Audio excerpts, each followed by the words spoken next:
The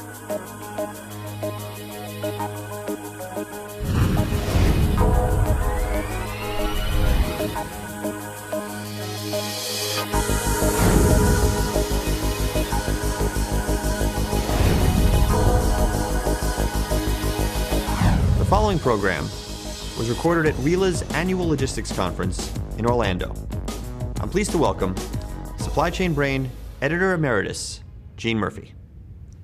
Hello. Today I'm speaking with Cynthia Coulbourne, Global Retail Portfolio Leader at IBM. We're going to be talking about how retail leaders are incorporating consumer behavior into their decision-making. Welcome, Cynthia. Hi, thank you, Jean, for having me. Tell us, how are consumers changing their behavior? Well, we've been actually studying consumers directly for the last 3 years. And this last year's study, it was interesting to see how their attitudes towards shopping have changed and not changed.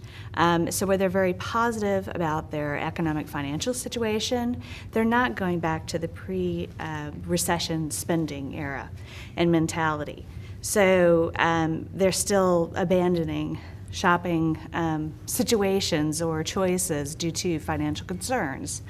And they're still spending based on needs, focused on shopping for their needs, delaying purchases in general, etc. The second thing that we're noticing is that what you see is not necessarily what you get as a shopper. With the demographics the way that they are, 25% of households are actually now having kids or grandkids or grandchildren in the household. 30% of consumers are actually shopping for their parents consistently for clothing and food and consumer electronics. I even have a colleague who lives here in the U.S. that shops consistently for his mother in the U.K. So you can imagine, if you're looking at your loyalty program and your customer shopping behaviors, what is it really representing? The other thing that we're noticing is their adoption of technology. We ask consumers, how are they shopping today and how they're incorporating technology into their shopping behavior. And from this year, we've noticed what we call the instrumented consumers, are consumers that are using 2 or more technologies to purchase products.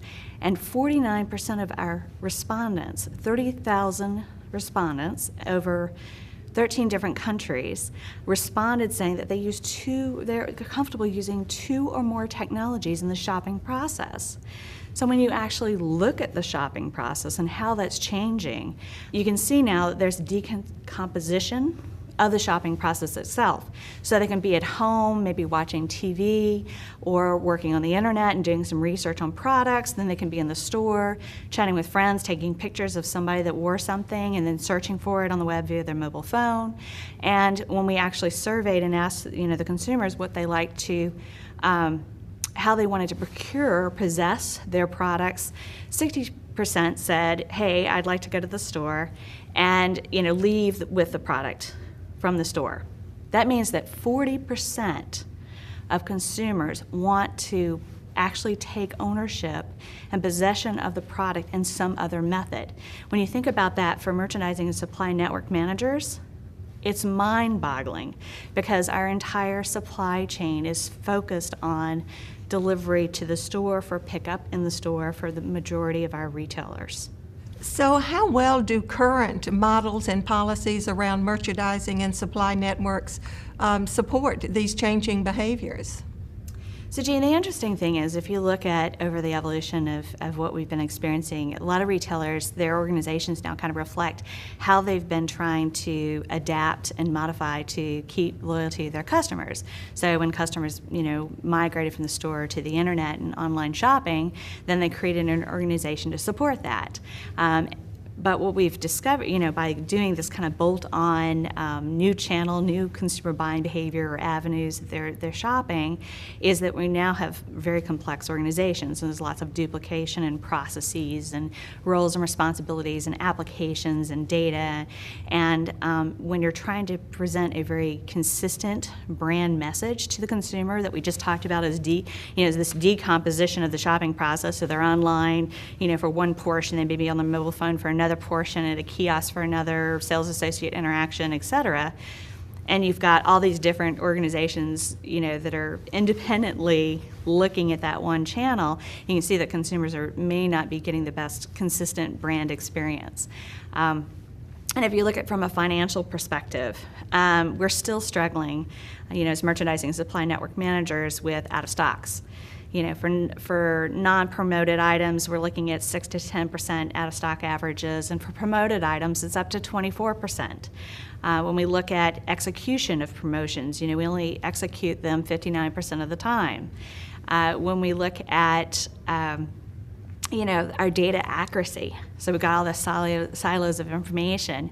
When we look at our consistency of even our product information, it's only 20% per a study that we did with GS1 in the UK.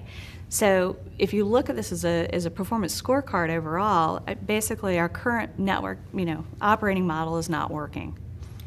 So what are retail leaders doing to meet this challenge? So what we've noticed in our surveying and meeting with executives around the world is that they're moving towards a customer-centric network operating model. And the success for merchandising and supply network managers is their ability to consistently align their product service offerings to the targeted customer needs and wants, and doing it so that you're optimizing sales, margin, and asset utilization. So it's a balancing act basically of finding out who the customers they want to target, what are their needs and wants from a product service offering, and then balancing that with the profitability of the organization. There's 5 key competencies that we, through these various surveys that we did this past year, 5 key competencies that we're basically starting to highlight the adoption of these that leaders are enabling. The first one is about data, and it's really trying to understand what am I capturing the data that I need to not only manage my business, but also to get visibility into my inventory levels as well as what my consumer buying behavior is. The second level is all focused about then how do I take that data and convert it into usable information. So, and that I'm consistently doing that, and I'm collaborating with my suppliers in having not only the supply chain data that we typically have, but the marketing data as well. So all this unstructured information, and being able to manage that efficiently and effectively in a central repository that then I can send out to all these various channels.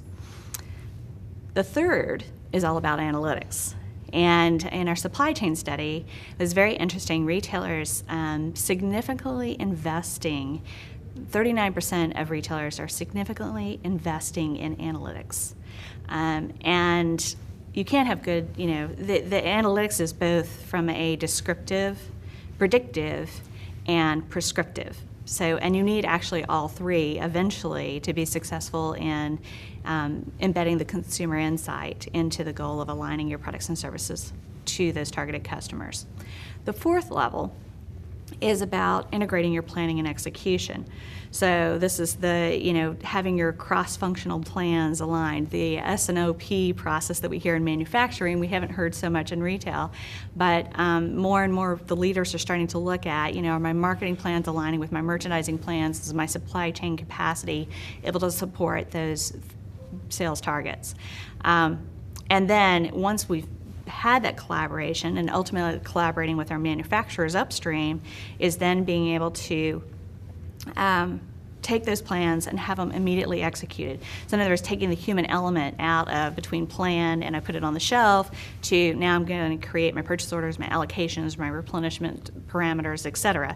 We're now joining those two so that when you're monitoring the results of your performance, you're measuring it against your plan. And the 5th level is agile ecosystems, what we call having agile ecosystems. This is really getting into the optimization of your supply your supply network and your partner of networks. And that's what we've changed, going to the terminology network, because there's a recognition that our flexibility as retailers is highly dependent upon our upstream supply network. And more where we've been focused on that, more and more now there's between us taking ownership of the products to getting it to the consumer. As I mentioned before, 40% are looking for some other channel than picking it up in store. So that means that we have to be more agile on our internal from receipt to the consumer delivery. All right. Thank you so much for being with us today. Thank you so much, Jane. I appreciate it. I've been speaking with Cynthia Coulbourne of IBM. Thank you for watching.